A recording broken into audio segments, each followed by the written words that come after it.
anyways, what we're doing today is we're starting a two-part series. We started it, I talked about it last week. This is year 3.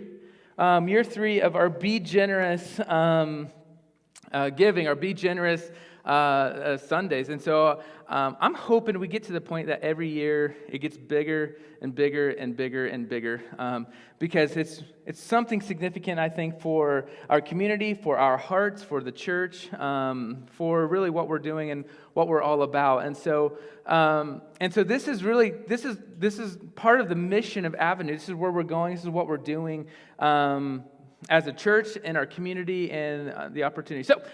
So here's what I want to do today. I have some incredible people up here. You may not know them, so I'm excited for them to be up here. Michelle, I'm so excited for her because I didn't know she would say yes, and she said yes. So I don't think I realized I said yes. She said yes. So I have Michelle, I have Christina, and I have Woody. And they're all Avenue partners, so they're very much invested in the mission and the vision of the church. And so what I'm doing today is I kind of get like a back row to the conversation. I get to just be the question guy, and that's what this day is all about. And really what we're going to do is I'm going to ask them questions, and hopefully in some way this will benefit us, benefit you, and seeing the significance of the differences. And it's all strategic too. So Michelle is retired, but has a long history of with generosity and things like that. Christine, are you a millennial or are you Gen Z? You're Gen Z. You're that. You're kind of like, I'm kind of a millennial. I claim which one I flip. Yes. So, and then Woody's very much in the heart of, you're an empty nester now.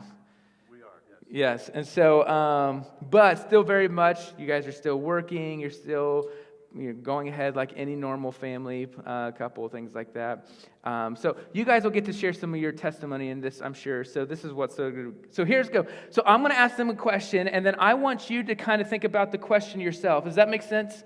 You're going to hear their story, but I want you to wrestle with the questions too, because I want you to see, am I somebody who reflects Christ? Am I somebody who sees generosity as something significant as a follower of Jesus? Things like that. So here's question number 1. Let's talk about generosity. Like that's it, right? That's all today is about. So generosity of your time and finances, and what is generosity? What is it? And why is it important? Why do we need to talk about it? And Woody, you go first. I want to throw you out there first. Okay, sure, that's fine. And we talked about this quite a bit over the last few weeks, actually. I think first off, it's important to understand that generosity is not a state of your finances. Mm-hmm. It's a state of the heart.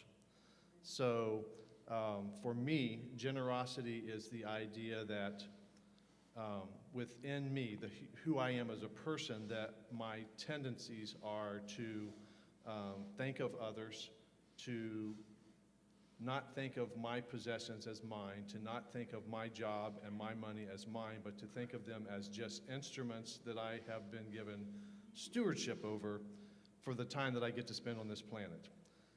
And that my state of mind, my heart, needs to be to others. And that is trying to mirror what Christ did for us, what God intended for his people. I never try to think of it in terms of generosity, actually, because I think generosity tends to make you look at your budget, whether it's your time budget, whether it's your financial budget, and decide, can I afford to give that away? My time, my resources, whatever it might be. And that's not generosity, that's budget management. Generosity is a state of not caring what you have, but recognizing that everything you have is for his glory and to be used for him. Now, that doesn't mean you can't enjoy going on vacation, can't have a nice car, can't have a nice home. But when you have those things, when you do those things, what's the motivation behind them? Again, where's your heart at in the process? Yeah. To me, generosity is an absolute state of the heart. Yeah. Man, that was really good. because I think I like the word in there you used. I have not ever used this word, instrument. It's just an instrument to use and things like that. I really appreciate that. Michelle, what would you Not say? sure I can add to that. That was good, though. That was good. Yeah. That was very good. Yeah. The generosity to me is just a willingness to give. And like Woody, I have it's kind of an innate thing in me. But I think also I was brought up in a Christian home, and so I saw it through my parents. Yeah. They didn't have much money, but when Dad cashed his paycheck, and that was back in the day when you brought home, you cashed the check Yeah. and had money in it. Does anybody remember those days? We got a few of you out there. But he would, they had a little tin can, I think it was probably a baking powder can, kept it in a drawer, and he would put the tithe in there. And in addition, we had, they put 12 dimes in for my 3 sibs and me. We had a dime to put in Sunday school, a dime to put in the missionary offering, and a dime to put in the church. And we saw that. And the interesting thing is, on occasion, they ran short. I shouldn't say on occasion. Most of the time. Yeah. They ran short. And I can remember a few times seeing an IOU in that can. And the very next week, when he got paid, he returned the IOU, and then also put in the what he needed for what was due for that week. Yeah. And I saw that, and that stuck with me. That became a part of you. Yeah. I love that. No, I didn't grow up that way. So I find that it's funny. A lot of times we hear the people say like the "do as I say, not as I do." Right? We kind of laugh about that, but a lot of times things are caught instead of taught, and those are things that we remember. And helping the next generation moving forward, it was something that, I mean, you're talking about this years later now. So I think that's a beautiful picture of when you can actually see them doing it and living it out. I like that because I think that's not just with our finances, but that's serving. That's being generous with our time as well, volunteering and for whatever reason, helping a friend or the church or a neighbor or something like that. So that's really good. Okay, I want to share with you guys something which is really fascinating. When we look at the Bible, when we look at the Old Testament and the New Testament, there's a number of things when we think about generosity, when we think about finances. It's the one thing for some reason, I don't know why we're afraid to talk about it, but it's the one thing that we should talk about the most. Outside of the resurrection, outside of the death and resurrection, it should be one of those things that we bring up all the time in the church, and it's like we're really afraid of it. But I think a lot of times the reason we're really afraid of it is because a lot of times it brings guilt on me, right? And so I found some interesting things. I shared this a lot with people. When you think about the Old Testament and the New Testament, there are more than 2,000 verses on tithing and giving alone, which is double the references of faith and prayer combined. Isn't that fascinating? But it's a lot of times like we don't want to talk about it. 25% of Jesus' words deal with biblical stewardship. It's the most talked about things because ultimately he knows our hearts. He is the God of the universe. He understands our hearts. And Jesus talked more about money than heaven and hell combined. So obviously this is a big deal. And it's a really important deal. And so here's the second question. Why are so many people afraid to listen or talk about money in the Bible? And have you ever been afraid or uncomfortable talking about money in church yourself? Christina, let's you go first. So I feel like there's a fine, what do you do? Is that turned on, Michelle? No. Okay, what is that? Yeah, there you go. Okay. So I feel like there's a fine line in church sometimes where you want to Like, I know for at least me personally, because we do consistently give, like, I want people to know that, like, freedom in surrendering their finances Yeah. and, like, how much stress it takes off of you when you know that no matter what, you're always going to be supporting the most important thing. And, but then also you don't want to come across boastful. And I think the other people and certain people don't want to talk about it because maybe they don't give like they want to. It's just kind of a topic people don't like to talk about, which I think is kind of funny because it is. Yeah. I mean, Jesus talked about it so much, Yeah. even though I'm sure it was awkward then too. Like, it's not just now that it's just a topic people don't really talk about. Yeah. Yeah. I would even say, I don't know how many of you guys are struggling with this at all, but it's like, even if you're married, we don't talk about money in our marriage.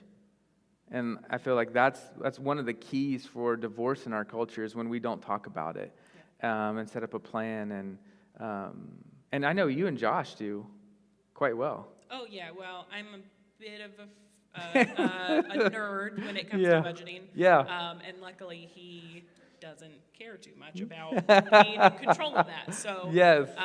But it is hard sometimes because that's our number one. That's the first thing on our budget. Every time I'm being a nerd and writing it Yeah. all down, that is I do too. what's there. Yes.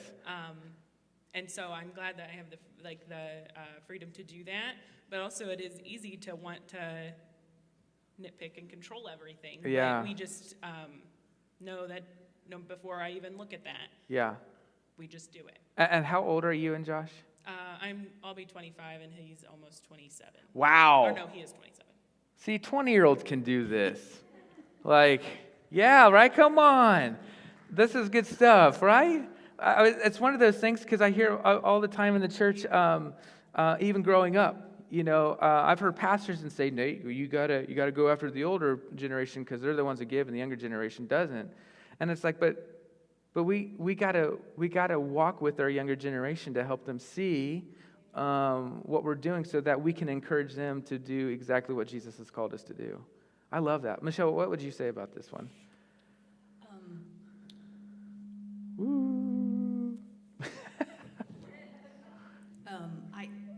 One of the things that I think about with regards to why we're afraid. Yeah. I think culture, our culture is such that you don't talk about money. You don't talk about what you make. Yeah. Or what you give. Yep. It's like Christina said. You think you're being boastful about. Oh, sure. Okay. Yep. And also, I think about the Sermon on the Mount, that the passage in chapter 6 about when you give to the needy, don't announce it with trumpets and do it in secret. That's right. So how do you then bring that into the church and still let people know? I guess yes, I give on a consistent basis. Mm-hmm. Without it sounding like, Yeah, right. And I think and the flip side would be possibly people who can't give very much, maybe embarrassed Yeah. that they can't give any more than Yeah. that. But then you think about the widow and the 2 coins. Yeah. And, That's so good. Actually, we're going to share with you here in a second what that is. so I guess that's where Yeah. I'm at. Okay, My so take on that. that's good. And so I think here, there's 2 scriptures I want to share with you today, and I can't remember. Woody, you're next, okay? So first of all, in Luke chapter 12, Jesus makes this very clear. He says, "For where your treasure is, there your heart will be also." And you hear me talk about this all the time. Believe me, there's a lot of Christianity out there, especially in our culture, who do a bad service when it comes to like pastors, and we think about finances and things like that. And I work really hard not to be like that. The reality is Jesus was poor. Even though he was the wealthiest person who ever lived, he was poor on purpose so that others could share in the blessings of what he was all about, right? But the point isn't that you can't have stuff. The point is what gets your attention. And I think a lot of times for many of us in this room and many of us watching online and many people that the reason we struggle with talking about finances in our world is because we have a heart problem. And you mentioned that in the first question. Like, we have a heart problem. And we've got to address that, because if we aren't generous, Jesus is making this very clear. Well, then your God isn't Jesus. Your God is stuff. I like to say it a lot of times like this, that when we think about that, do I worship the Creator, or do I worship what He's created? Do I worship the Creator, or do I worship what He's created? Do I worship Jesus, or do I want to worship His blessings? Because the blessings are great, but they are just that. They're a blessing. They are not to take center stage. I remember Paul talking about, like, I've learned to be content in all circumstances. And I think that's absolutely beautiful, because he's learned to be content when he has a lot, and he had a lot. And then there was moments that it would be days before he ate again, and he was content when he had nothing. And so I think this is one, if you could highlight a verse in your Bible, if you could highlight something in your life, I think that's one of the verses that we need to, as Christians, highlight, because the reality is that you have one of two gods. You're either going to worship Him, or you're going to worship His stuff. And that's something important. So the second one is this. This is what Michelle got to. Luke 21, 1 through 4. And this is beautiful. While Jesus was in the temple, so when he was at church, we'll say, he watched the rich people dropping their gifts off in the collection box. Then a poor widow came by and dropped in 2 small coins. So first off, understand this. A part of the Jewish culture, giving was naturally a part of their culture. And it had been for centuries at this point. And not only that, because I know a lot of times in our culture we complain about, I can't give 10%. Well, if you were Jewish, you were giving at least 20% every year. And on the year of Jubilee, you got another one in there. Every year was like 23%, and then on the year of Jubilee, it all came together. But typically, a Jew would give 30% of their income away consistently. Then he says this, I tell you the truth. Jesus is talking to his disciples. This poor widow has given more than all of the rest of them, for they have given a tiny part of their surplus, but she, poor as she is, has given everything she has. All right, so Woody, what is the significance of those words to you? Well, first off, my wife and I are very fortunate and very blessed financially at this point in time in our lives, way beyond what we ever could have imagined. Yeah. But you have a high-stress job, though, Yeah. too, high-intensity job. It was not always the case, however. Yeah. When Beth Ann and I got married, I was working 2 full-time minimum wage jobs, and she was a young wife in college, and we often didn't know whether we were going to be able to pay the fundamental bills that we had from week to week, month to month. And for a long time, my attitude was do a budget, and the very last thing on the budget line was tithing. And when we worked our way through the budget, if there was enough left over, we gave whatever that was, up to 10%, which pretty much never happened.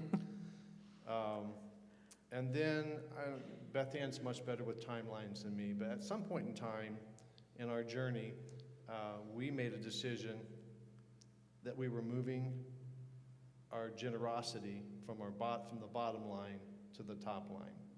And we were going to put trust that if we saw what our stuff as his stuff that we're using for him, that he would take care of the rest. And boy, has he ever.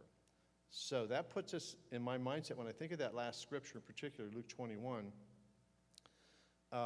it was really difficult to make that decision to trust that God would provide if we put him first in our heart and reflected that in the things that he had given us responsibility over, stewardship over. It's super easy to give 10% now. 10% is nothing for us. So the challenge for us at this point is to recognize that it's not just a 10% thing. Boy, we hit the 10% mark, boom, check mark. Yeah. We can slide down and do the other stuff now. It's about recognizing the purpose of that passage, and those 2 passages together to me, is to recognize that, number one, Don't do it so that other people will say, man, look at them. Wow, they're knocking it out of the park. Did you see how they gave $20,000 on that project, and they got a plaque up on the wall, and it says, and dedicated to the great service of, Yep. King Woody. Yep, So that's right. it's, Is it at Ohio State? that's One of the right. bricks? That's right, right? You've gotten your reward, right? Yep. That you've received your reward if you do that. But rather, it's about what's inside of here, and you don't need to have a chest-thumping moment every time you give. Whether it's out of your poverty or out of of extreme wealth, whatever it might be, it's about recognizing that every piece that you have belongs to Him. And you have to offer it up to His service in some way, shape, or form. Some of that is giving money to the church so that the church can function and reach other people. Some of it is about giving your time or the other resources that you have. But it's always about the mentality that everything that is in my possession at this point in time is a loan. It is the 10 pieces of silver that He gave me, and He's coming back, and He wants to know that I've turned that into 20 pieces of silver. It's about recognizing that He's in charge, He's in control, and I don't have to worry about if my heart is in the right place, I don't have to worry about things, because I'm not out there just accumulating for myself. It's about Him. And as long as it's about Him, I can tell you from a personal journey of living in poverty, born into poverty, living in poverty, living bare minimum to where we're at today, that it's when you make it about Him, you cannot outgive Him, you cannot outdo Him. I mean, it's just overwhelming to think about my journey, Beth Ann's and my journey together with regards to that. The day we made the conscious decision to take God off the bottom line and move Him to the top line. I really like that. That's really good. Christina, you want to add to that? Sure. So when my husband and I first started giving, we were both making a lot less than we make now. How old were you guys again? 3 years ago, like early 20s. Nice. Yeah. See, 20-year-olds, it can be done. I just wanted to throw that out there again. I thought it would be fun. 30-year-olds, come on now. Yeah, and I had grown up in the church, so I would give, but it wasn't consistent. I would give what I felt comfortable giving. Sure. And when we started coming here and getting more serious, and I finally got Josh on the same page, which it wasn't hard. He didn't grow up knowing about it. Yep, either did I. It took a little bit more talking it through to understand why we're doing this. Yep. But it did kind of feel like we're not giving very much. We want to be able to do these things. We want to have margin to bless people outside of our tithe or whatever we give on Sundays. And so I think that the parable of the story of the poor widow is so important, because we would give as much as we could. Mm-hmm. And so sometimes that's hard to do now, because we are better off. Yeah. So we try to push ourselves to have our normal budget of what we give consistently, but be able to not have our hands closed so tight, live with open hands. So when we see someone who needs something, we can do that. Yes, and I love that. And I love what both of you said, because I think if you're new to faith, if you're thinking through on this process, is that I think all of you need to hear this. Every single one of us needs to hear this. The importance isn't how much money you're giving anywhere. I could care less how much money you give. Please hear me say that. It is not about the dollar amount that you give. It's the percentage. It's all about the percentage. So, I want to piggyback off of that, because I hear that. I've heard that from others too. Well, Nate, all I can afford, is $20. But the question is what is that in line with the income that you're making and the life? What does that look like in a percentage? If that $20 is 10%, 8%, 12% of your income, that's a lot of money, right? But if $20 is what you give, and that's maybe 0.5% of your income, there's a problem there. Is everybody with me? It has nothing to do, the scripture is very clear, it has nothing to do with like, well, I just gave $5,000 today. But if $5,000 is 2% of your income, not impressive. Right? I mean, and like, so this is something that the church has got to start understanding more about. It's not about what you give, it's the percentage in what we give. Which is why the poor widow is so incredible, because they gave out of the surplus, and she gave all. And Jesus is like, that's it. Because it's about the percentage. So this is for all three of you. Michelle, I want to start with you. Okay, question 4. Why do you give to your church consistently? And why is it important to you? Like, no, not important to me, not important to us, but why do you give, and why is it important to you? Well, I guess I'm going to go churchy here and say because it's biblical. Yeah. Number one. Jesus. Yeah, right? But again, I was brought up that way. And it was, I guess, a no-brainer for me. Mm-hmm. When I went to college, things fell together so that I was able to go to college. But I had to get grants and scholarships and loans. I mean, my folks could not help me at all. Yeah. They struggled to send me $20 a month spending money. Okay. You know, so because I needed a couple of meals a week at least. Yeah. Outside of, so anyway, when I got out of college, I got a job. I had about 10 offers. So just because that everybody itself wants was you. fun. Yes. No. I'm telling you, this woman is awesome. Right, Liz? This woman is awesome. Yes. No, truly, it's because I'll be honest, I was following God's leading, even in that. Mm-hmm. So when I got a job, it was, okay, I'm going to give 10%. I had to buy a car. Mm-hmm. I had to get an apartment. I had to pay off my loans. Yep. But I did the 10%. But your priority was Jesus first. I did the 10%. Yep. And then when I would get a raise, then it was like, oh, I guess it's not 10% anymore. So I kind of, up it a little bit. And there were, to be honest, there were times when I would get a raise. It was like, you know what? I wasn't really expecting this, so let me just do the whole thing. Mm-hmm. And because I was living on what the other 90%, putting a little bit away in savings. That's so great. The challenge was when the church had a building fund. Mm. And so then it was like, well, I can't take away from what I'm giving. So you really want me to give above 10%? Took a lot of praying and faith for sure. And I was able to do that. Mm-hmm. It's just what I grew up with, I guess. Yeah.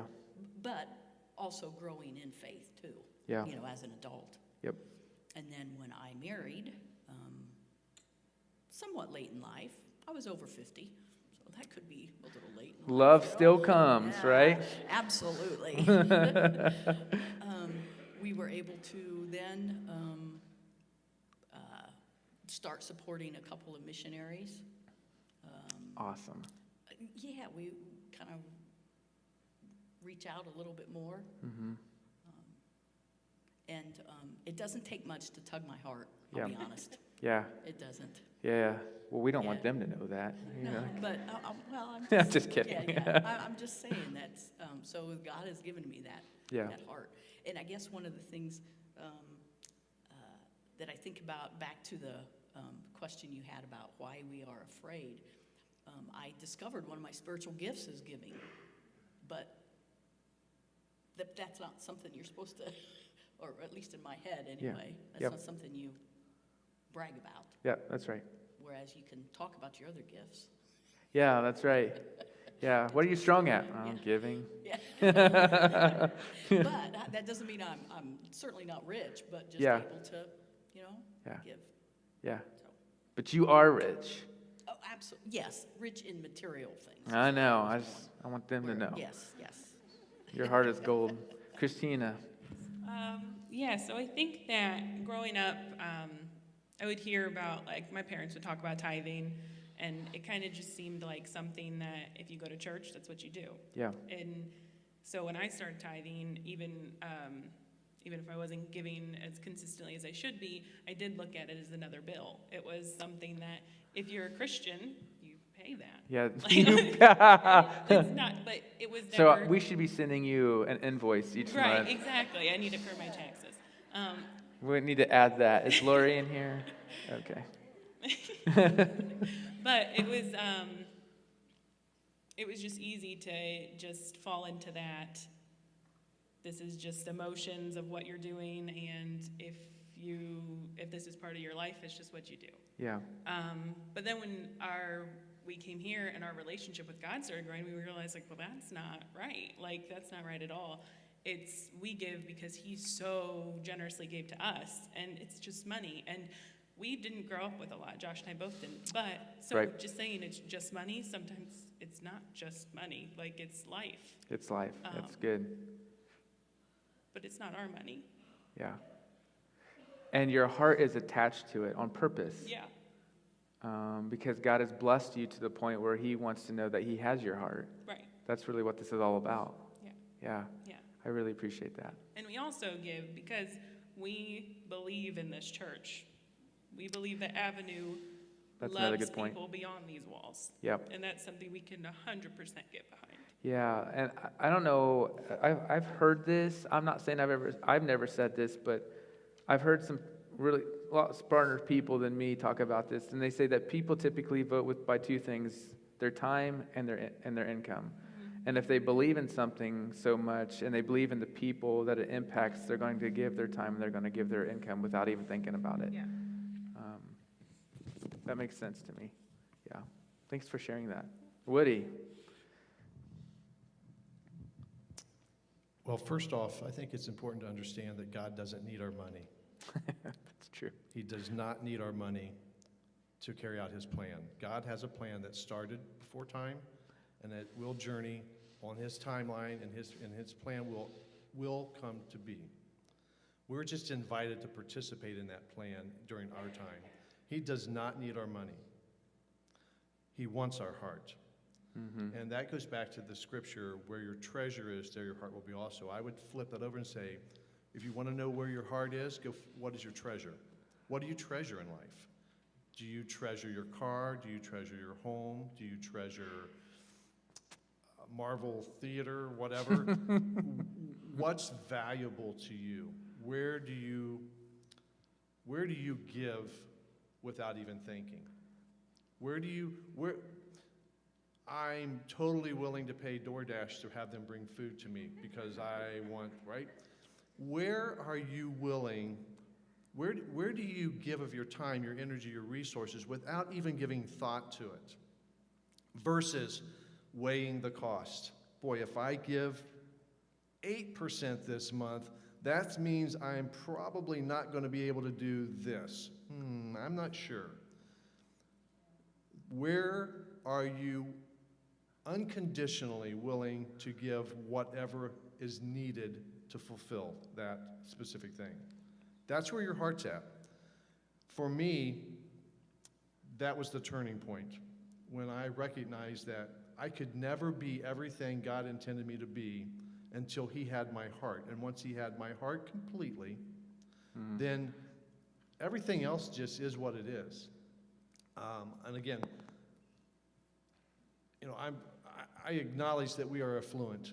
It is what it is. I'm not ashamed of it. I've worked hard to get there. But if I leave it at that and just say, look at all that I have and all that I can get, then it is useless. It has no meaning and value, and when I leave this world, it will leave this world with me. Gone. But if we allow God to use it in his plan, then it lives on beyond me, and it carries on His plan. And so giving is a no-brainer for me. Beth Ann and I, there are many times that even beyond tithing, where there'll just be a circumstance, and I mean, we'll look at each other and be like, yep, we can, so we will. Whatever it might be, time, energy, money, something, whatever it might be. It's not even a question, and I think she would echo that. It's a state of the heart which affects the state of the mind, which takes care of all of the resources that we have. Yeah. So you got to really soul search and ask yourself, where am I willing to give unconditionally? Yeah. That's where your heart's at. Yeah, and I'll say this too. Each of these each individual up here, we're not just talking about money. They each have given their time as well. Like he helped us with the drywall project that we desperately needed, because he was a professional at that at one point. Christina has helped us in numbers of ways, in a number of ministries that's going on. Avenue Kids, you've helped in missional communities. You're a missional community leader. There's multiple things that Christina's doing above and beyond giving. And Michelle, this girl's here all the time, right? She's like, Liz is, there you go. And so, and Dave is constantly serving. Beth Ann is in that part, and I know that her role is going to continue to increase here with just her time. And so, so this is so much more than just the income, but it's everything that the heart grabs a hold of, and that's what's so significant about this. So, so let's end this. The last question is this: if you could challenge us as the church with consistent generosity in here and those online, what would you say to us? And real quick, the reason I want to say this, today was all about giving 1.0. This is what we're calling today, is giving 1.0. Today's giving 1.0, every Christian should be doing this. Like if you believe in Jesus, every Christian should be doing this. There's no excuse for this, because you believe in the resurrection of Jesus. We believe in the resurrection of Jesus. We believed in the message and the hope that we have found in Jesus' death on the cross and through his resurrection that the world needs to hear. And every Christian should be doing giving 1.0. You should just say that. Giving 1.0 should be a part of my life on a consistent basis. So what would you challenge us? Like, not me, but I want to be challenged by you guys. And all of us should, what would you say to us? Woody first. I double dog dare you. I would say, and this is from personal experience now, not just some esoteric concept, I dare you to trust God to meet your needs. I dare you. Ooh, that's good. Don't be afraid. And for every person, for every family, that need is going to be different. And there's going to be times when you're going to be like, was this the right thing to do? Because I don't see where it's coming from. Mm-hmm. I dare you to trust him. Yeah, because you can't outgive him. You cannot outgive him. He will meet every need that you have. He may not meet it the way you think he should meet it at that moment. But having lived through, born into poverty, born into a very dysfunctional family we don't have time to go through this whole journey. I have one sibling, I have 12 or 13 siblings, whatever the number is, and only one other sibling didn't spend time in prison. I come from a very rough, bad, complex, broken family. And so I brought a lot of baggage into our marriage, and fortunately my wife has been extraordinarily patient with me and helped me in my journey to become a better person. We struggled a lot financially. Finances were a big, complex part of who we were early on because, again, we had nothing other than just the bare minimum to meet our needs. That went away the day we made the decision that we were no longer going to put God on the bottom line. We moved him to the top line. It doesn't mean that every financial problem we had went away that moment. There's been lots of financial struggles and challenges along the way. But we've not struggled with our finances since we put him at the top. So I challenge you. I dare you to prove me wrong. That's good. I didn't tell him to say that. You did not. I did not, and he's challenged me on some conversations we've had, which is really good. Christina. So I think it kind of goes along with that. Just give it a shot. Like, it is so much more impactful than I think anybody ever really realizes. Yeah. But it does. As soon as you start giving, it takes the focus off you. It's not about you anymore. Man, that's good. Yeah, so I think that it's just a big part is just surrendering that part of your life. We're supposed to surrender all the parts of our lives. Right. But finances, everybody has that in their life. It's what it is. People have to have money to live. Yeah. And so it's something that can personally affect every single person. And it doesn't matter what the amount is. That's between you and God. That's not between you and anybody else. Nobody needs to know what you're giving. You need to know that you're following what God's asking you to do. Yeah. If I just might add one thing that just came to me. When we start talking about finances and about where we're going to come up with these monies and how we're going to do this, recognize that that's a first world problem here, right? The people in greatest poverty in our country are among the wealthiest people in the world. We view it differently because of our skewed perspective of what wealth and poverty is in this country. The decision to give back to God is a first world problem here. Just don't lose sight of that fact and that reality. And I want to go and I've seen this. I have never thought of it that way, because I remember when I've been in Haiti, some of the inner parts of Uganda and Africa and things like that, they always had a time of giving, and every single person in that, say, village or something came up, and it was like important, like, because they don't have anything, and they would offer whatever it was, and they would pray over it. They pray over each person, and and I remember hearing one of the pastors talking about how the goodness of God is a blessing to all of us. And I'm sitting here like, they don't have anything. And yet they're the most joyful people that I think I've been around. And in our culture, we freak out if a pastor or somebody asks to give. I think it's clear it's clear to me that that's the contamination of wealth. And when the scripture talks about it's much more difficult for a wealthy person to enter the kingdom of God, that's why. It damages our perspective, and it skews how we view the resources we have. I've been to Central America 25, 30 times in my life on mission trips. I would echo exactly what you're saying. They have what appears to be nothing according to our standards, and yet their generosity and their praise of God and their joy in life is maybe better than anyone I've ever seen in the world.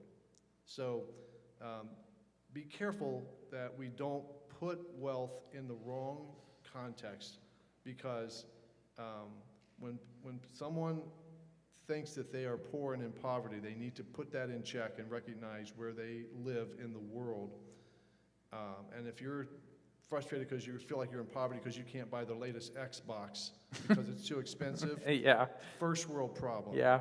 When you're frustrated because the cabinet guy still hasn't finished your cabinets, first world problem. Who would that be? Right? So let's not lose sight of what God has done for this nation and the blessings we have as a nation. Yeah.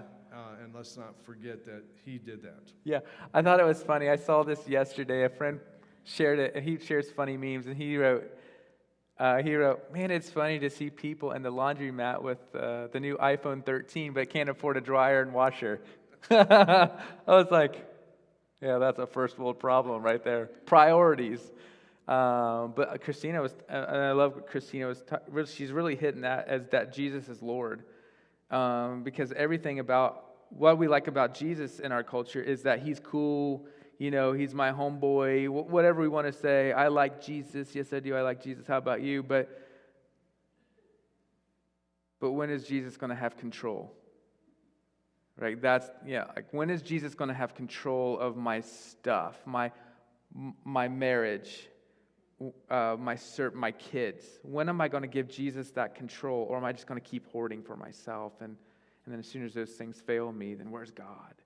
It's because, well, you worship the wrong God, right? And I think it is still kind of like a domino effect too. Once you start giving him areas of your life, and you realize how not beneficial, but how like much closer you feel to him, and that deepens your relationship with him, you want to keep doing that. You want to start giving him more control over us because he knows better. Yeah. There's like his He knows plan you is better. so much better than Yeah. anything we could ever want to try to do. And That's right. hard because, like I said, I'm a big nerd when it comes to budgeting, and so it's hard to do that sometimes. The and numbers don't add up sometimes. exactly, they Yep. don't add up, and we're still okay. You're still and doing that's fine. crazy. Yeah, that's really good. Michelle. It's funny you mentioned that. I just heard on the radio yesterday, generous or giving can be contagious. Giving can be contagious, Giving can yes. be contagious. Which is what I'm hoping will translate into Yes. next week. Yeah. So I would set aside your first fruits. It's not ours anyway. Man, right there, that'll preach. No, We got time. no thanks. And I touched on this earlier. Be a role model for your kids. Let your kids know that you're tithing. Let your kids know kind of, some of your struggles, but yet you're still faithful. Still faithful. Volunteer your time, and encourage your kids to. One of the things David and I really enjoy is Matthew 25. Oh, Matthew 25, yeah. I mean, I enjoy it. Yeah. It's not just giving my time. It's meeting people and just Helping them. helping them. Yeah. Yeah. And I've got developed the habit of consistent giving. And it is a habit. It is a habit. And most of all, pray. Step out in faith and give it a try. Yeah, that's right. Give it a try. And so I think that's what I want to conclude here today with that. And so, first of all, can you give them a round of applause? Thank you. It's always hard to talk about finances, except it's really easy to do it if you're doing it. And it's not out of benefit because they didn't tell you what they give, and we're not telling you all the hours they give. But and to be honest with you, I don't even know. Like when everybody in the church who gives, we do a good job of protecting it from me. I just want to know what our giving is as a whole, but I don't want to know just because I don't want to see people any differently than I know, and I know the weaknesses of my heart. And so if I were to I'll just be honest with you, if I were to say like, "Oh, Claire, I know what you do or don't do," then that affects me instead of saying, you know what, you're a child of God and I'm trusting your relationship with the Father and the church and, things like that. And that helps me out. And so that's why I wanted them to come up here and be a part of this, because this needs to be, as Michelle was saying, this is a very consistent part of our life. And if you're giving in such a way that it doesn't really affect you, then you're not giving enough, right? If you don't even give at all, then we need to talk about your faith, because I don't know if you have any yet. You may like Jesus, but you're not trusting in him yet, and you still want control, and that's not how it works. And this is why Jesus talks about it the most. And so today was really just about this needs to be on a consistent part of our life, giving 1.0, upping it. If you're at a point where I enjoy giving each week and it's not challenging you, then up it. Whatever that up is. I'm never going to tell you what you should give. It comes out of prayer. It comes out of fasting. It comes out of what is this doing? And if 10% is nothing to you, then you need to up it. If you're like, Nate, 10% would just destroy us, then pray about it. But give something. Start somewhere. Make it a part of your consistent budget every time you get paid. And I always like to have fun. Whenever I get paid, we call it Giving Day. Whenever I get paid, it's Giving Day, because it's not mine. I just a steward of what I've been given, as Woody was talking about earlier. And so, so next week, I'm so excited about next week. Next week is Giving 2.0. And we should give, Giving 2.0. Woody hit it at it as well. Giving 2.0 is those moments when you're just like, it touched my heart. Oh man, I'm going to touch Michelle's heart next week. That's all I know is I'm ready to grab a hold of her. And but next week is Giving 2.0. It's the time that we're going to celebrate. We're going to see what God has done over the last few years. We're going to talk about some instances that God has done in the church over the last 2 years, and specifically over the last year. And then I'm going to be honest with you, we're going to challenge you to give as much as you can next week because of what we're going to be doing. So next week for me is really exciting. This is kind of the boring, right? Because it's like it's consistent, right? But we can't have the excitement without the consistent. And so we needed to talk about the consistent, and all of these families are doing that. So we have some homework for you to get out of here today with. Number one, why is it hard to talk about money with our friends, spouse, or church? In fact, I hope all of you take a picture or talk about this because we need to really wrestle with this as a family. So that's number one. Number two, what steps do you need to take to get to where you have generosity in your monthly budget? If you don't have a monthly budget, we need to talk, okay? You need to know where your money's going anyways. And I guarantee you, if you don't have a budget, you're probably spending way more money on food than you realize. Been there, done that. And number three, why is it important to see money? Why is it important to see resources? And why is it important to see time as a steward and not an owner? Why is it important for all those things? And these are things that you spouses, you single individuals, you need to be wrestling with and talking with somebody about these very things. I hope this has helped in some way. Let me pray for you, and we'll get you out of here.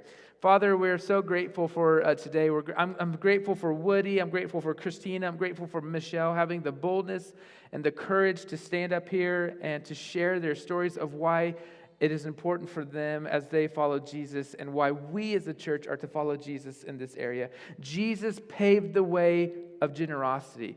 Generosity is what the Bible calls grace.